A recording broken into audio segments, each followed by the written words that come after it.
So here's a crossover that's been kind of nagging in my head all day, and I thought, you know what? I'm going to do this as a video. So here we are with, as you can see, Danny Phantom Insidious. So I thought this would be kind of cool, so here we go. Yeah.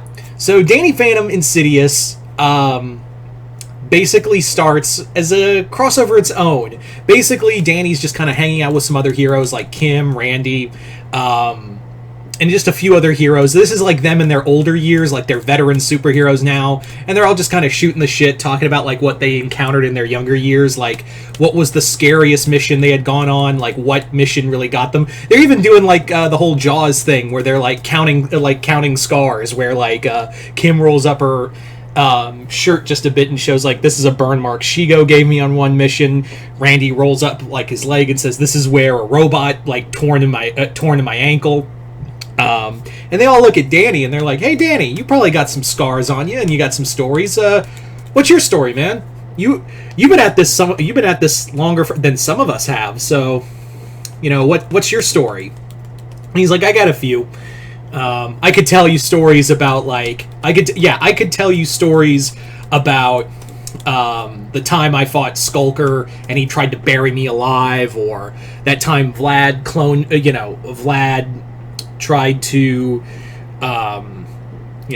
tried to destroy my life. I could tell you all that, but there's always been one thing that always stuck in my mind, and I never really talked about it.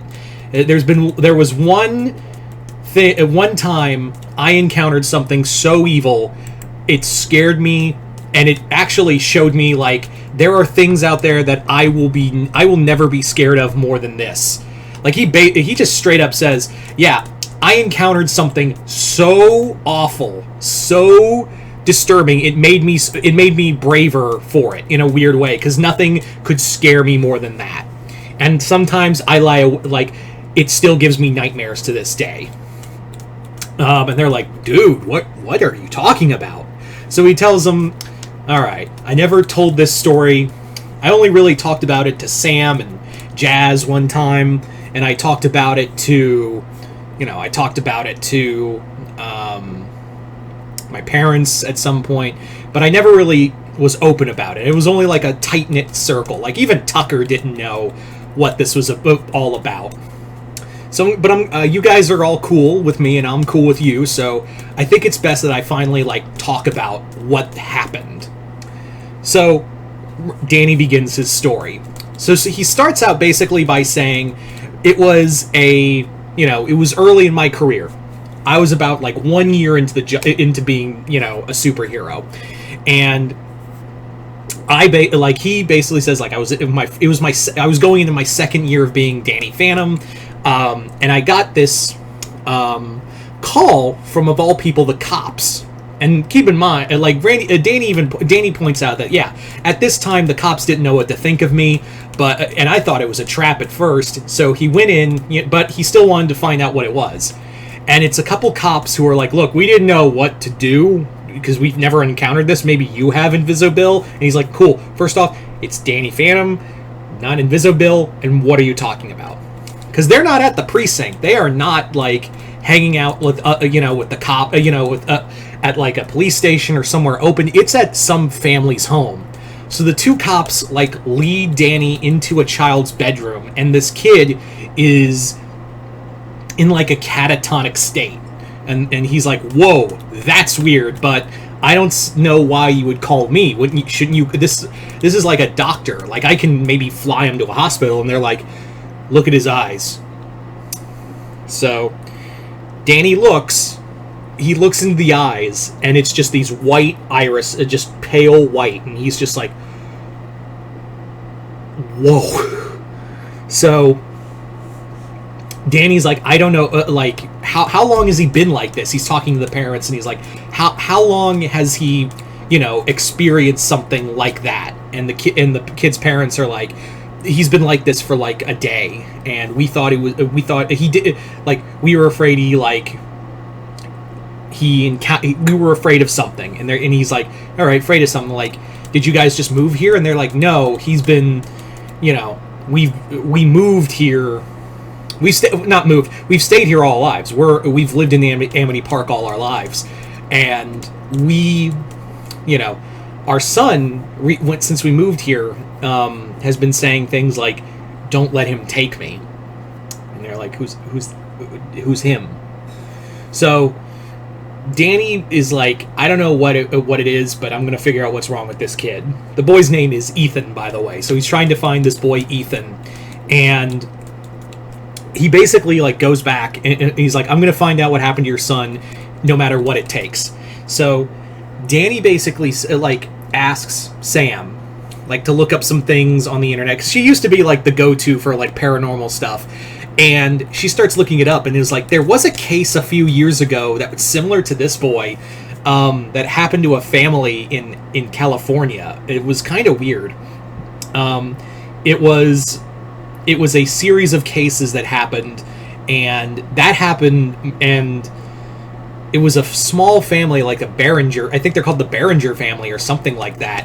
And they encountered a haunting similar to this, but it wasn't the house that was haunted.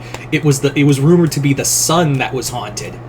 So Danny's like, all right, I'm gonna have to like, and she talks about like this thing, like they look up old recordings of a paranormal investigator named Elise, and Elise essentially like has all these old videos and whatnot that are online, and they're talking about, and she talks about like the things of the further and whatnot, and Danny's trying to figure out like, what is the further, because that doesn't sound like maybe it's like at first he thinks, well, maybe it's like they're like people's interpretation of the ghost zone.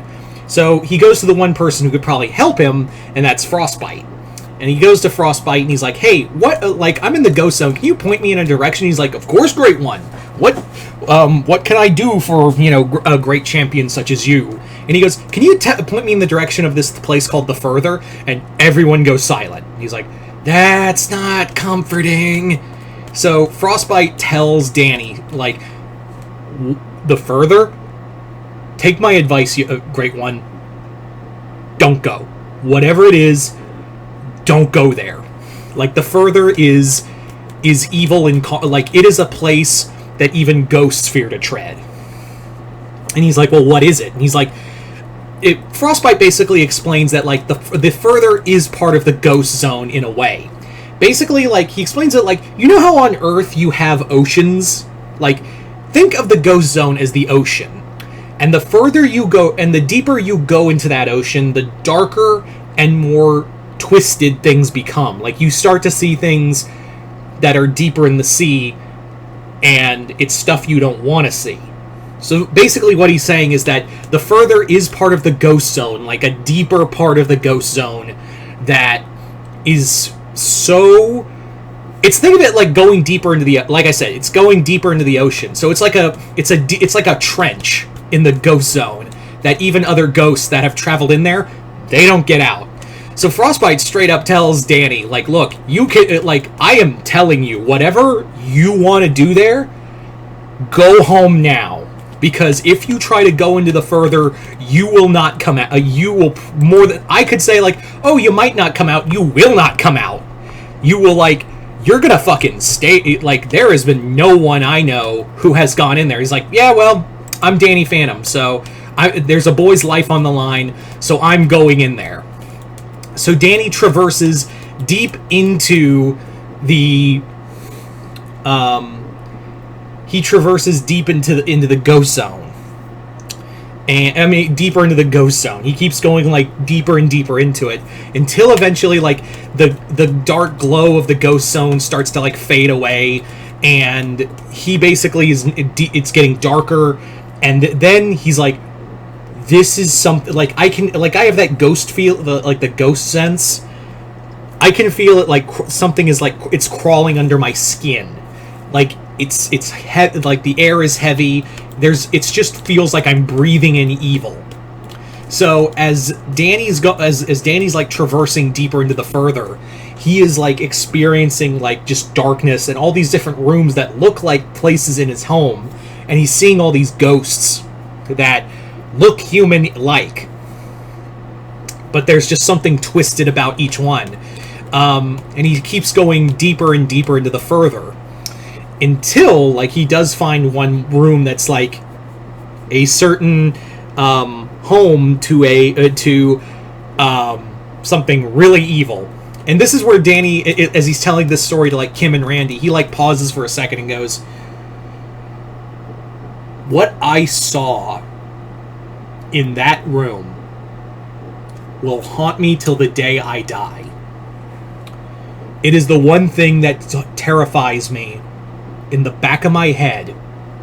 It will always be stuck in the back of my head of the thing I saw in there." So he does find Ethan. He does free him, but he does like hear the music of like that Tiny Tim song, "Tiptoe Through the Wind." Yeah, that song. And he sees the red face, the lipstick demon. And this thing like comes at him like a creature from a kid's nightmare, and Danny has to like fight him, but this thing is pretty powerful. Like, this thing keeps coming after him over and over again, and it just terrifies him. So he's like, I can't beat this thing. So he grabs Ethan and flies back as fast as he can. Like, he's just using all of his power to like blast through through the further to get back into the regular ghost zone. And he gets the kid's soul back into his body. Like, he deposits it with the family. Ethan wakes up, and Danny returns back to the out through the ghost portal in the Fenton's house, and he's just like on the ground. Like, he is traumatized. Like Tucker and Sam like see it in his eyes that he saw some shit, and he just like. And then as Danny's telling this story to like Kim and Randy, he's just like, I went in my room. I didn't come out for 3 days after that. I was terrified of what I saw in there. Made me want to stop being Danny Phantom. I stayed in my room. I didn't eat. I didn't sleep for 3 days. So he's like, I didn't come out of my room for like days. And when I find that, like, it wasn't until Sam came into my bedroom and said like, hey, what's going on? And she was the first person I told, and little by little I told other people.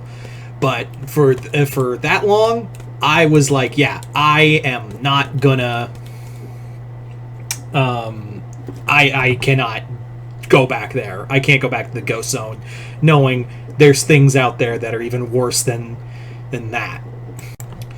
So Danny like ends his story, and like Kim and Randy are just like, holy shit, like, how did you even survive that? Like, that doesn't even seem like fucking possible at all. Like, how did you even like that? Like, that sounds terrifying. And he's like, yeah, it really was. So they're talking to him like, hey, so did you ever see that thing again? The red-faced demon? Did you ever see that again? And he goes, for the longest time, after that night I saved Ethan, I went through my life going through fighting other ghosts. And in a weird way, it helped me, like I said, where I encountered the scariest thing in my life, and nothing could ever reach that level again. But I will say this. Like, Danny goes like, but I will say this. There are times where I'm alone, if I'm alone, or laying in bed at night, sometimes, just sometimes, I can hear, I can just see a face. I can almost see its face. I don't know if that's real or not, or maybe it's my imagination, but sometimes I don't think so. So there you go, guys. That is the Danny Phantom and Insidious crossover. I thought this would be pretty cool. I recently, not too long ago, I rewatched the Insidious 1, the first movie, and I forgot how like good it is as a horror movie. So I don't think it's like the greatest horror movie of all time, but I will say that first movie was a banger. And while the franchise does kind of dip after that, those first two movies, I know the second movie gets some shit, but I think those first two movies are pretty solid. But anyway, you guys tell me in the comments below, what did you guys think of this Danny Phantom Insidious crossover? Just comment below, let me know. Other than that, hope y'all enjoyed this. I'm Mr. Multiverse. I'll see you next time in the Multiverse.